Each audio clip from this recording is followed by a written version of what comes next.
यहाँलाई स्वागत छ यो मेरो युट्युब च्यानलमा। आज चाहिँ हामी एकदमै यो कसरी चाहिँ हेयर ग्रोथ बढाउन सकिन्छ र हेयर फल कम गर्न सकिन्छ भन्ने चाहिँ होम रेमेडिज भिडियो लिएर आइरहेको छु। र यसलाई बनाउनका लागि चाहिँ यहाँ उहाँ हुनुहुन्छ। उहाँ चाहिँ शङ्खसभा जिल्लामा जन्मिनु भएकी आमाको कोखबाट जन्मिनु भएकी हो हैन। त्यसकारण उहाँमा अलिअलि थोरै बुद्धि पनि रहेछ।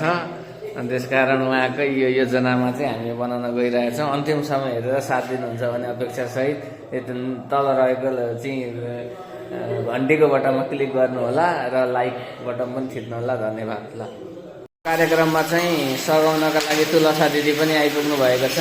उहाँले पनि चाहिँ एउटा एलोभेरा ल्याएर चाहिँ आफ्नो योगदान दिइसक्नु भएको छ। भनेदेखि त्यस्तै गरेर यो कडी पत्ता अनि यो घन्टी फुल अनि त्यसको पात हैन, यो हेर्न सक्नुहुन्छ। र धन्यवाद। ल, यसरी चाहिँ यहाँ रेडी भएको छ र यसलाई चाहिँ अब उहाँले प्रोप्राइटर ज्यूले कतिर हाल्नुहुन्छ अरे। त्यस पछाडि भोलिदेखि मेरो कपाल घना हुने अवस्थामा याहू